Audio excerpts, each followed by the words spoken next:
Bom dia. Hoje a gente vai... Bom dia. Vamos iniciar hoje a prédica dominical. Me chamo Milena Lua, sou filha do Erlon, guardião do Templo Positivista, que ainda está acamado e ausentado. Hoje eu vou iniciar a prédica. Hoje é dia 11 de César, Ptolomeu Lago, e o filósofo da semana é Alexandre o Grande. Então vamos iniciar com o nosso sinal: o amor por princípio, a ordem por base e o progresso por fim. Começando com a nossa oração de abertura. Tem, Senhora, tão grande poder e bondade, que quem a graça quer, a ti não corre, sem asas lhe voar quer a vontade. A tua benignidade não socorre só aos que te imploram. Com caridade, antecipadamente, a súplica acode. Em ti misericórdia, em ti piedade, em ti magnificência. Em ti habita tudo quanto no mundo há de bondade. Ó Virgem Mãe e Filha do teu Filho, a ti mais do que nós mesmos. Amemos sem cessar, e a nós somente o amor de ti nos faça amar. Então hoje a gente vai falar um pouquinho sobre o Alexandre o Grande, e hoje também faz 400 anos das missões, que será um tema também que será comentado hoje na prédica. Acho que vou chamar o Dr. Felipe então para dar continuidade. Muito obrigado. Muito obrigado. Bom dia a todos.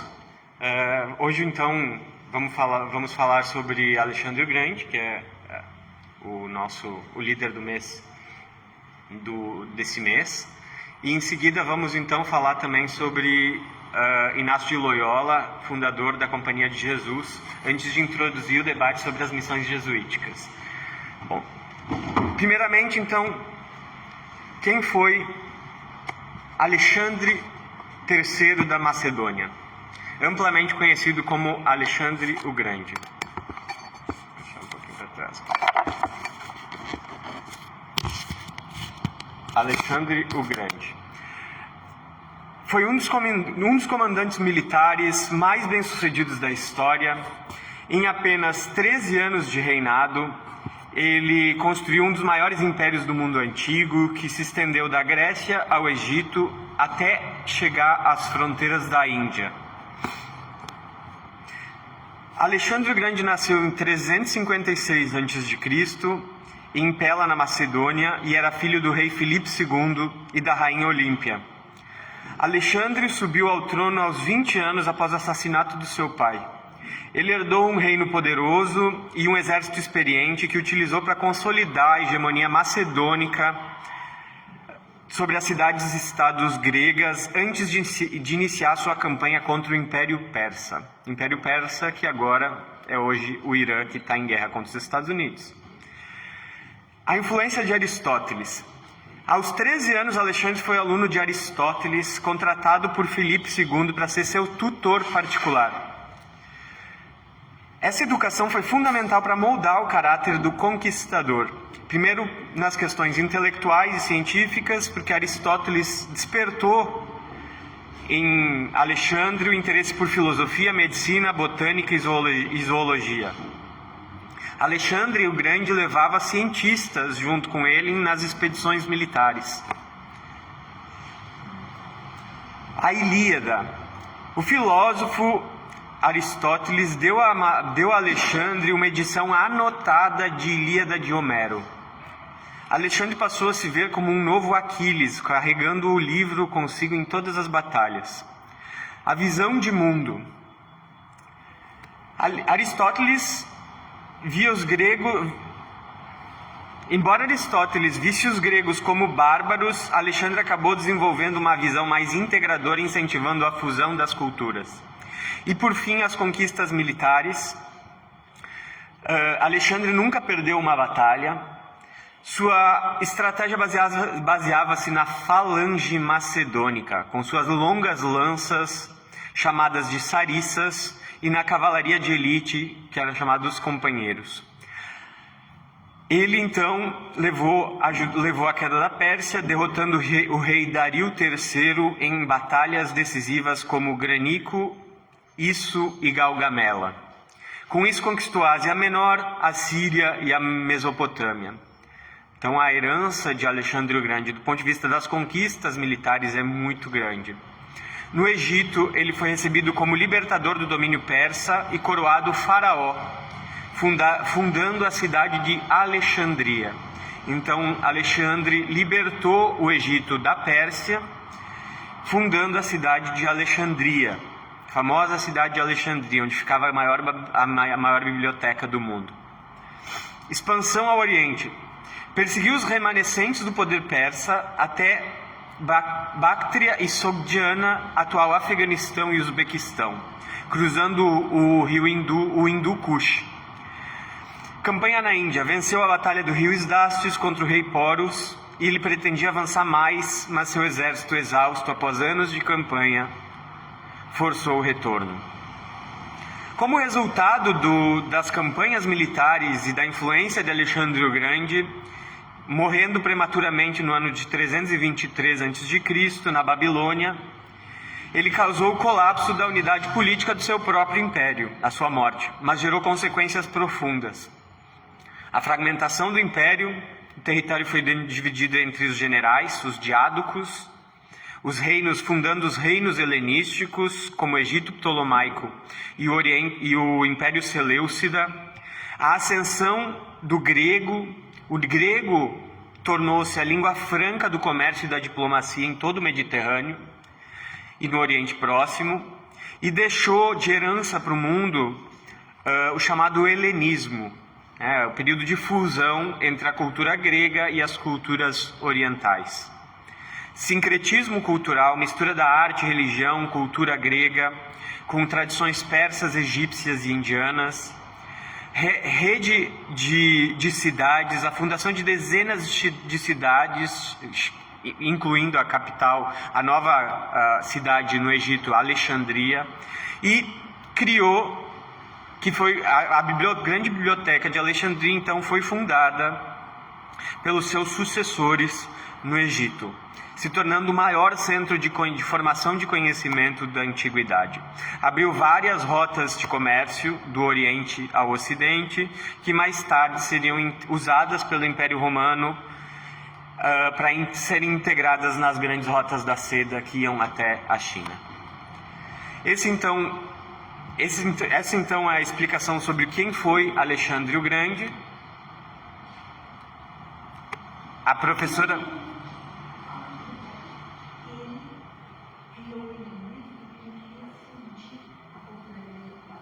Sim.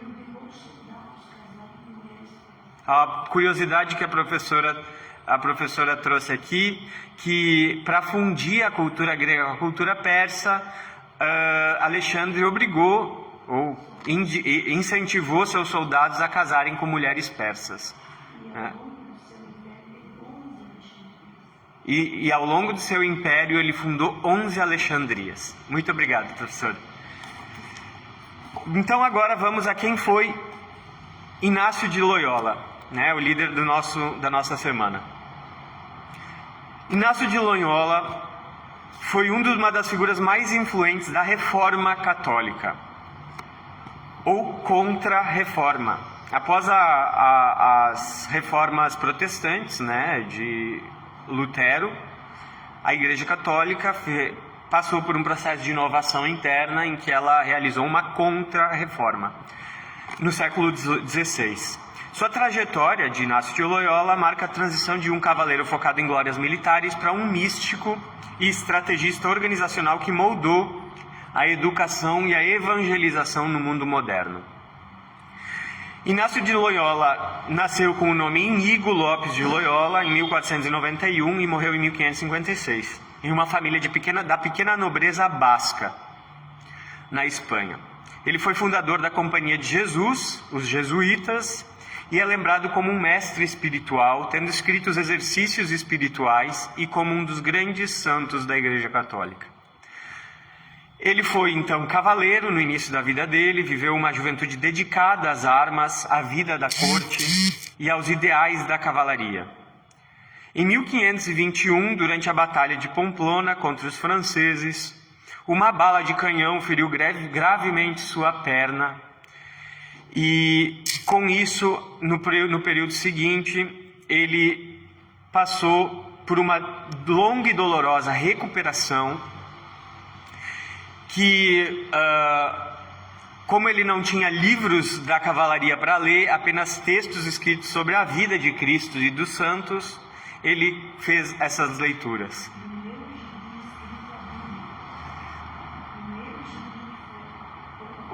O primeiro gibi escrito foi um gibi sobre a Bíblia, feito por ele? Por ele próprio. Essa leitura, então, dos textos sagrados e da história de vida de Cristo e dos santos provocou uma imensa mudança interna nele. A peregrinação e os estudos. Ele abandonou a vida militar e passou um tempo de oração e penitência em Manresa, onde teve as experiências místicas que deram origem aos exercícios espirituais. Percebendo que precisava de instruções para ajudar os outros, estudou nas universidades de Barcelona, Alcalá, Salamanca e finalmente Paris. Foi na Universidade de Paris que Inácio de Loyola reuniu os grupos de 6 companheiros, entre eles Francisco Xavier, e em 1534, na capela de Montmartre, eles fizeram os votos de pobreza e castidade e obediência, prometendo peregrinar a Jerusalém, ou, caso não fosse possível, colocar-se à disposição total do Papa. Em 1540, o Papa Paulo III aprovou oficialmente a ordem através da bula Regimini Militantes Ecclesiae. Inácio foi eleito primeiro superior geral, cargo que ocupou até sua morte em Roma. E o que é a Companhia de Jesus, então? A Companhia de Jesus, diferente das ordens monásticas tradicionais, que viviam isoladas em mosteiros, os jesuítas foram concebidos como uma ordem de clérigos regulares, focada na ação no mundo. A ação no mundo, e não no isolamento monástico.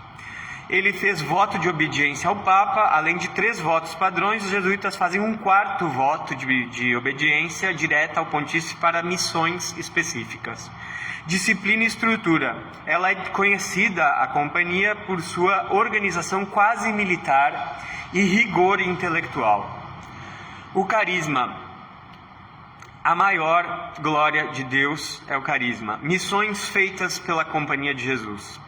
A Companhia de Jesus tornou-se rapidamente a vanguarda da Igreja Católica, com impacto em várias áreas. Do ponto de vista da educação e do intelecto, estabeleceram uma rede global de colégios e universidades que se tornaram referência, então, em ciência, retórica e filosofia.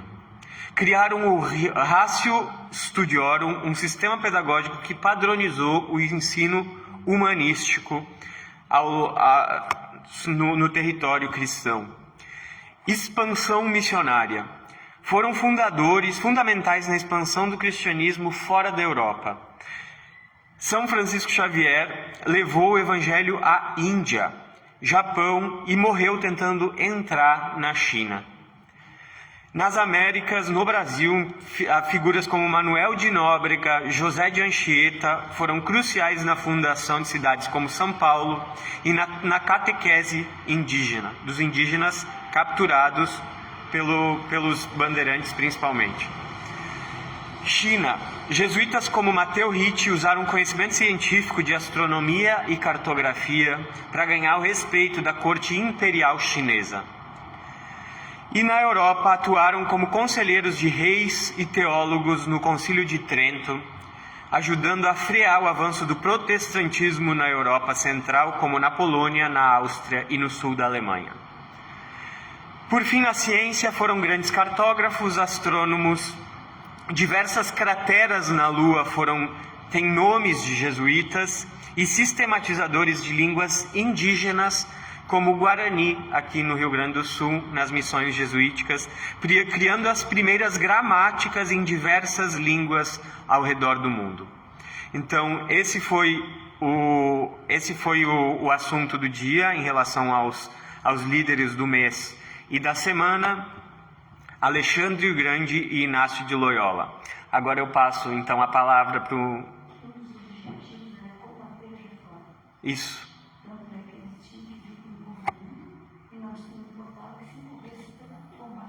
Ah, sim. E outra coisa, ela tinha uma organização militar e, portanto, a Companhia de Jesus, ela se organizava, inclusive, para combater de maneira militar as influências da Reforma Protestante.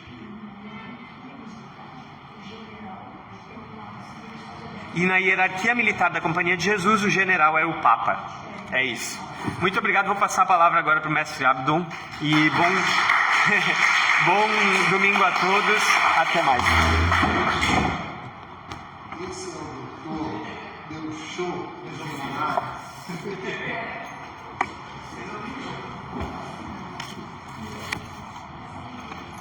Como todos estão sabendo, nós estamos fazendo os trabalhos de hoje porque o nosso guardião Elon Jacques está impossibilitado por questões de saúde. Nós estamos aqui com audiência altamente qualificada, com os pais do Elon, a filha do Elon, essa expressão maravilhosa, a vice-presidente do Sindicato de Guias de Turismo, o professor que está aqui, o maior doador de livros para o templo, o doutor Felipe, faz parte do grupo de inteligência que preparou aqui todo esse trabalho, e a professora Juvelina Drum, como sempre, contribuindo. O Elon me pediu que o Abdon fale um pouco mais sobre as missões. E eu fiz um texto que apresentei no meu programa de televisão e de rádio, e complementando alguma coisa sobre a excelente participação do Felipe, que, como sempre, super competente, super solícito, preparou esse estudo que ele fez aqui com a contribuição da professora Juvelina. Eu queria destacar a importância que tem a criação do nosso querido Loyola, né?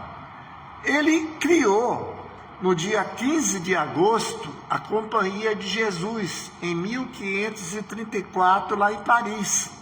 No entanto, só foi reconhecida em 1540 pelo Papa Paulo III.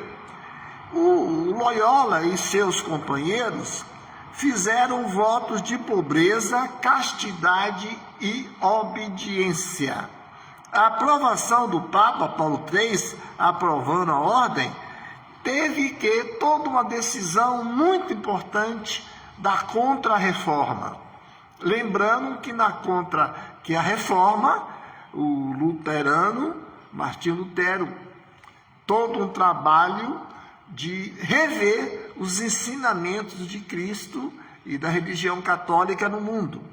E no caso da Companhia de Jesus, ele criou uma espécie de elite ligada diretamente ao Papa, criando uma relação diferente com aquilo que era proposto pela Reforma. Então, o fato de fazer isso, nós temos que lembrar que essa Contra-Reforma entrou pelo processo que hoje nós sabemos da importância que tem, o processo educacional. A civilização, ela evolui a partir da educação e da cultura. Isso talvez seja, hoje no século XXI, nós estamos vendo. Se você quiser compor, quiser construir, começa pela educação, começa pelo respeito às culturas. E aí tem um detalhe importante. A primeira vez que a Companhia de Jesus chegou ao Brasil foi quando Tomé de Souza chegou em Salvador, Bahia, para criar a capital da América Portuguesa, e na sua delegação tinha jesuítas, em 1549. Quer dizer, como a Igreja Católica estava vinculada a Portugal e Espanha, as expedições, o trabalho de integração já incluía componentes da Companhia de Jesus. Em 1549 foi a primeira vez. Entretanto, enquanto Lutero rompia com o papado, com Roma, os jesuítas, através de disciplina, intelectualidade e lealdade ao Papa, se fortaleceram.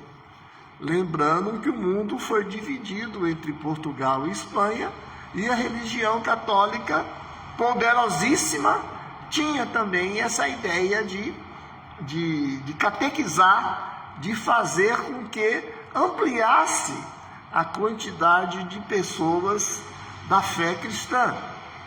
Aí chegaram, e nós temos que lembrar a importância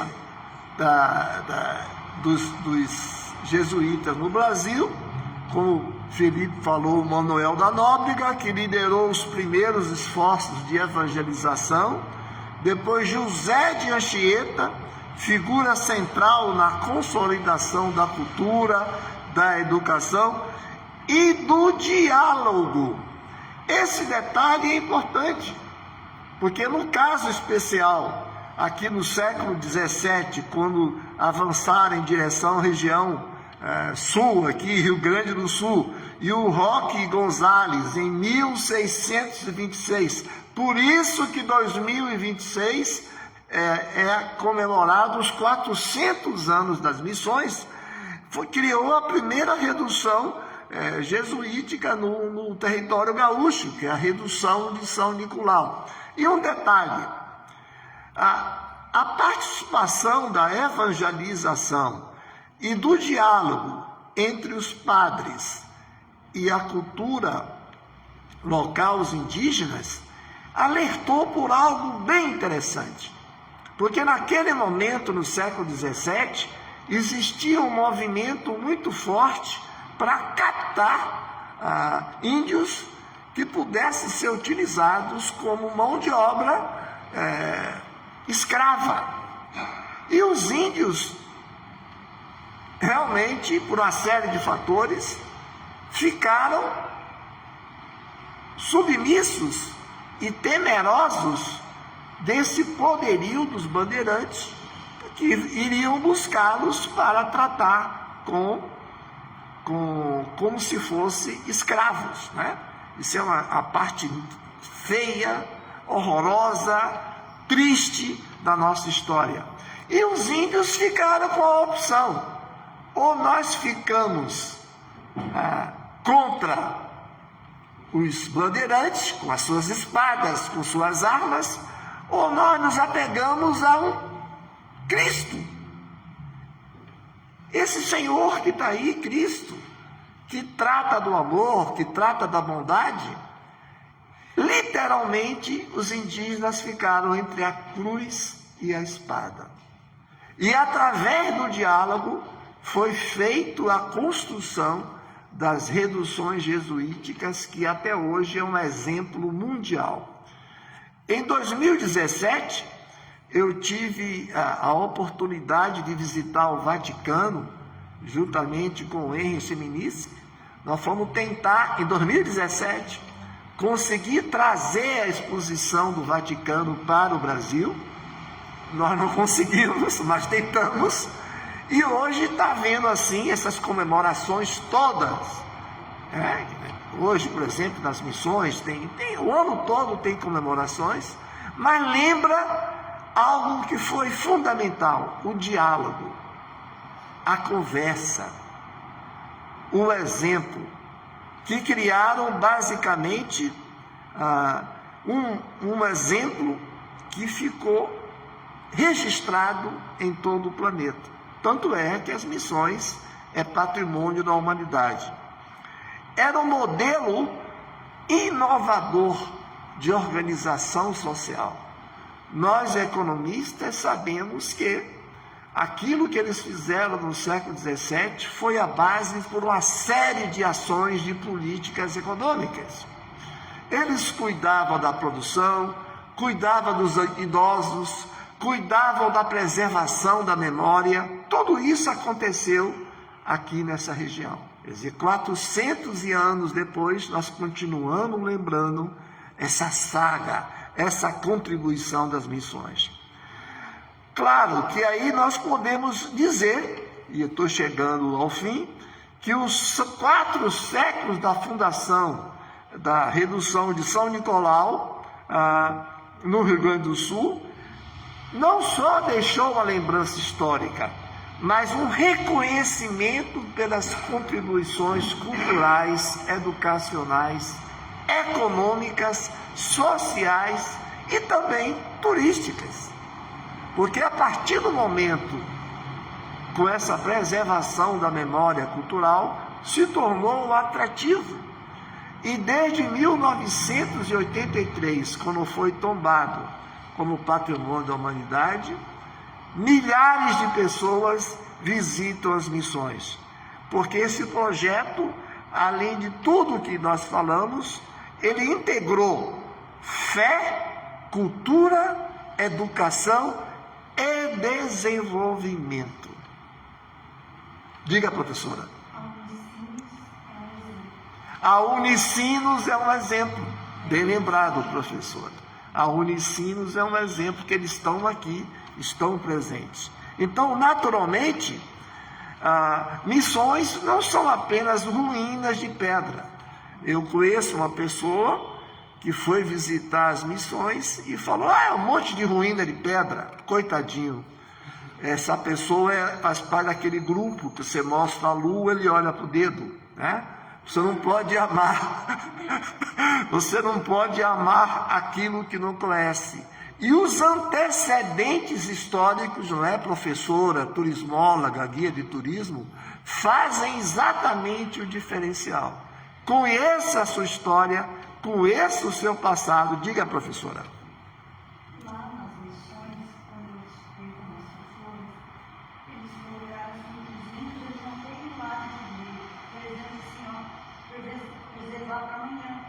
Então, a missa era aos domingos, cada índio, cada família ganhava uma quantidade de erva para tomar, para não gastar até domingo. Se ele toma tudo no mesmo dia. Então, eles tinham que ter a erva reservada até o outro domingo para não terminar. E uma outra coisa assim, como era o Benin, os rainhos, os bandeirantes pintavam os índios de preto para passar na fiscalização. Olha aí, a professora, como sempre, contribuindo com o seu conhecimento, com a sua cultura, muito obrigado. Ela lembrou que existia uma organização que dava todo domingo uma determinada quantidade de erva que tinha, para tomar o chimarrão, né? Que demorava uma semana exatamente, para não ter desperdício. E outra curiosidade, que os bandeirantes que queriam exatamente escravizar os índios, e os índios, como vocês sabem, raça amarela, eles pintavam os índios de piche para passarem como se fossem negros, passarem pelos controles de fronteira. Deve ter, eu recebi lá no meu programa de televisão, um livro do José Antônio Borges, o famoso Chiru Borges, onde ele, um programa que nós tivemos, está disponível no YouTube, Destinos RS, 1 hora somente falando sobre as missões. Mas além disso, eu também trouxe aqui um trabalho que foi realizado de 2015 até 2018, quando eu tive a honra de ser diretor de turismo no estado. Nós produzimos esse material sobre as missões em 3 línguas, que isso foi distribuído pelos principais feiras de turismo do mundo. Eu tive entregando esse material. Isso eu estou falando 2015, 2016 lançamos isso até 2018, muito antes das comemorações do governo atual, que preparou um projeto fantástico com os municípios integrantes das missões. Nós não poderíamos nunca, hoje, no tempo positivista, de não destacar, de não valorizar essa experiência que o Brasil teve, que o Rio Grande do Sul teve, e valorizar esse legado que está aí. Eu sempre digo isso, que as atrações mundiais do Rio Grande do Sul, em termos de curiosidades e singularidades, começa pelos fósseis do Triássico, continua pelos quênios e se complementa com a história das missões. Diga, professora.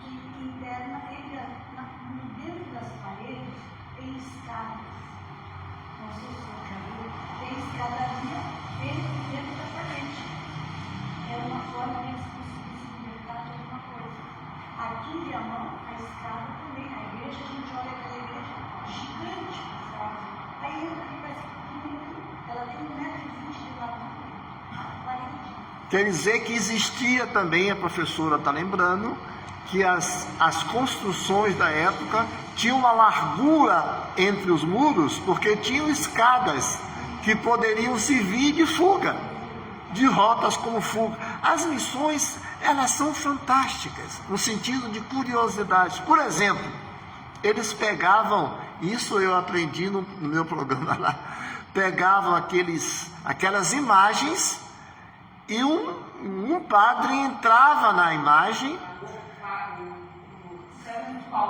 o santo de Pauoco, e começava a falar com os indígenas. E como os indígenas não já sentia como a divindade. Olha a criatividade e a inovação do processo comunicacional que era usado nas missões. Diga, professor.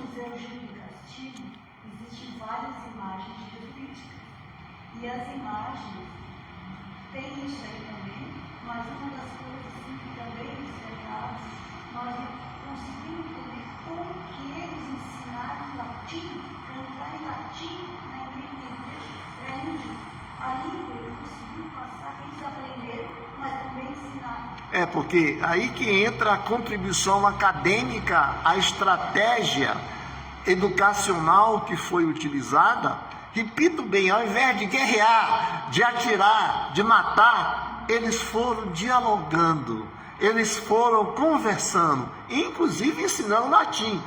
Para mim, quando falo em missões, para mim, eu imagino aquilo que recentemente eu vi lá em Santo Ângelo, pessoal, aquela orquestra, onde você vê todas aquelas partituras do século XVII que encontraram, a musicalidade. Gente, quem nunca se emociona com o som de harpa, que os paraguaios usam muito bem? Mas as flautas, os cânticos, tudo isso faz parte de uma educação, de uma civilização que, ao invés de buscar a guerra, procurou a ordem, procurou a base de tudo, o amor. Então hoje nós estamos aqui reconhecendo, com a ausência do Elon Jacques, mas a comunidade que está presente, nós dedicamos esse espaço para valorizar a contribuição dos jesuítas na cultura brasileira, principalmente na cultura gaúcha. Muito obrigado pela atenção.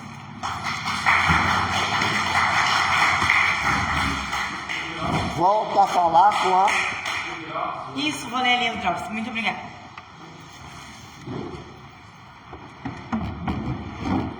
Então, agradecendo ao professor Abdon, Dr. Felipe, pelas palavras. Drops positivo de hoje. O estudo positivo da humanidade deve ser dividido em duas partes essenciais. Uma estática, diz respeito à natureza fundamental do grande organismo. A outra, dinâmica, se liga à sua evolução necessária. Então, Política Positiva, volume 2, página 1. Para encerrarmos, vamos fazer a nossa oração de fechamento. E depois convido ao Francisco e a Sinara para cantar e tocar para a gente. Finalizar com muito amor a nossa prédica dominical. Ergamos nosso coração à humanidade e lhe mostremos o reconhecimento que sentem repletos pelos ensinamentos que acabamos de receber. que estes frutifiquem em nós e que ao sairmos desse nosso local sagrado, levemos a decisão feita de dedicar e a vitória progressiva do altruísmo sobre o egoísmo. Rendamos graças especiais ao nosso augusto mestre e à sua imaculada inspiradora, aos quais devemos a revelação final da humanidade e de sua sublime doutrina.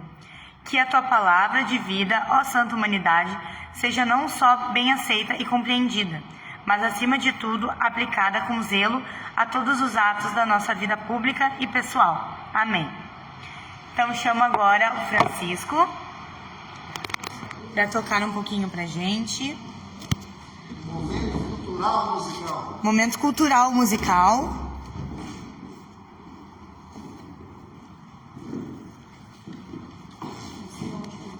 Isso, pode ser aqui.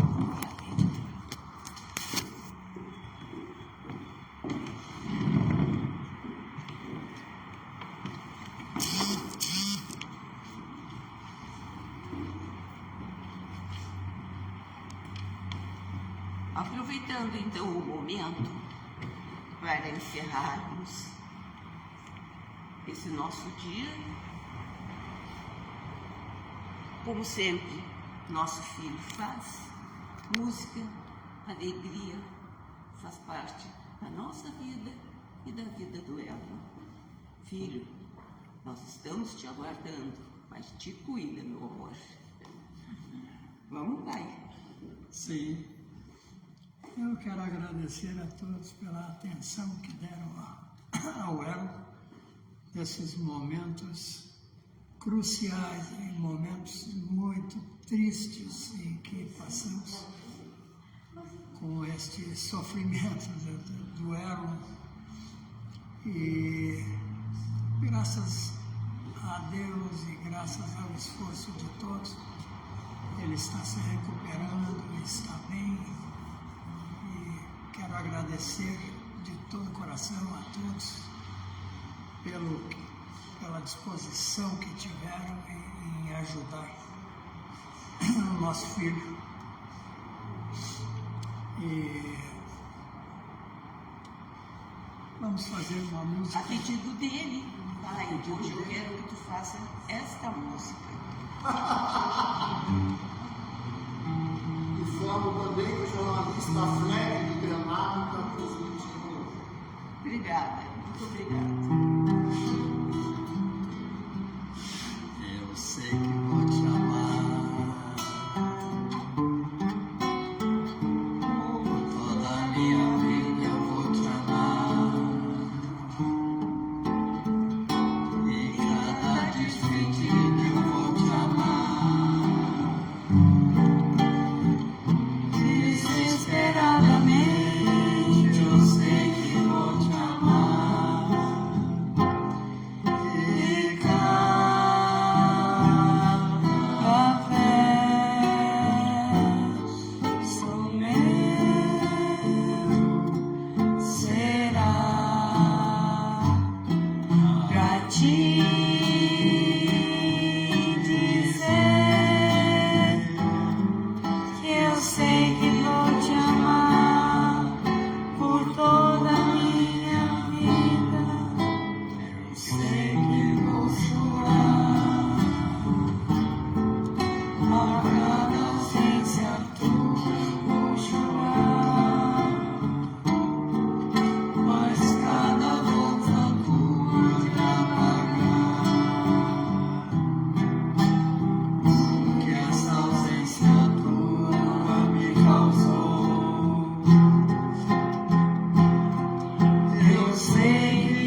Hoje teve muitos pedidos.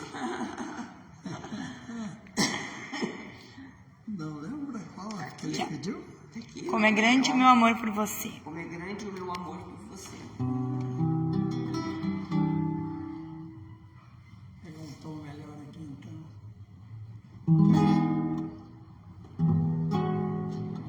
Eu sei que vou te amar, né?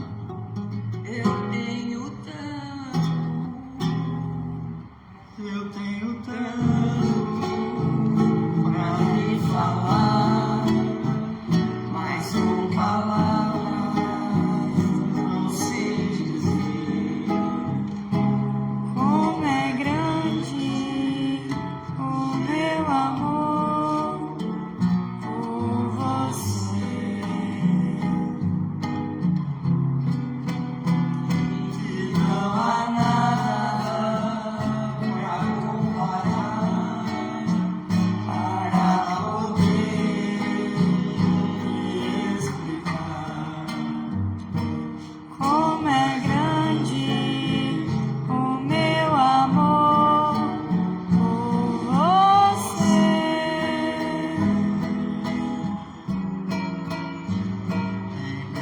O céu, nem as estrelas, nem mesmo o mar e o infinito não é maior que o meu amor, nem mais bonito.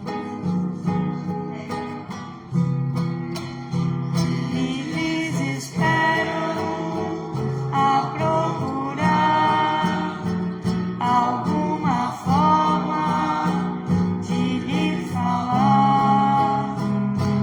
Como é grande o meu amor por você.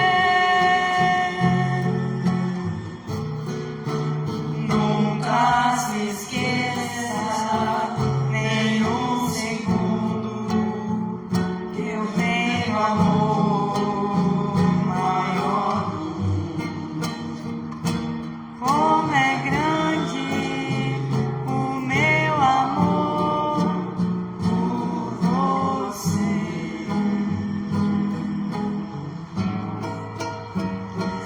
Como é grande o meu amor por você.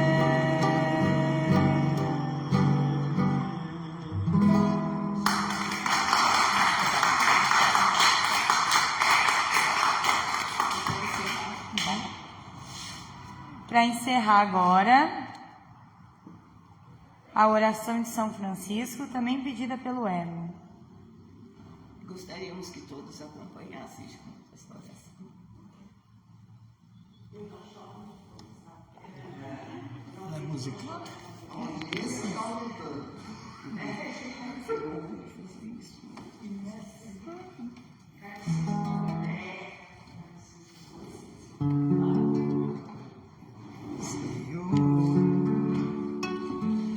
Fazer instrumento de vossa paz,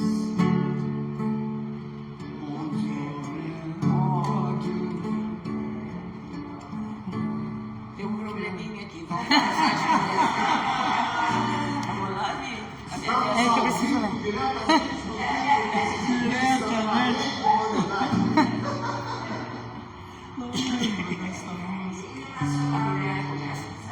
Deixa eu pegar a letra aqui com vocês. Vou pegar um tom melhor? Não, pode ser. Senhor, Fazer Instrumento de vossa paz. Onde houver, onde que eu leve, onde houver ofensas, que eu leve o perdão. Onde houver discórdia, que eu leve a união. Onde houver dúvidas, que eu leve a fé. Ó Mestre, fazer com que eu procure mais consolar e ser consolado, compreender e ser compreendido, amar que ser amado, pois é dando que se recebe, é perdoando que se é perdoado, e é morrendo que se vive para a vida eterna.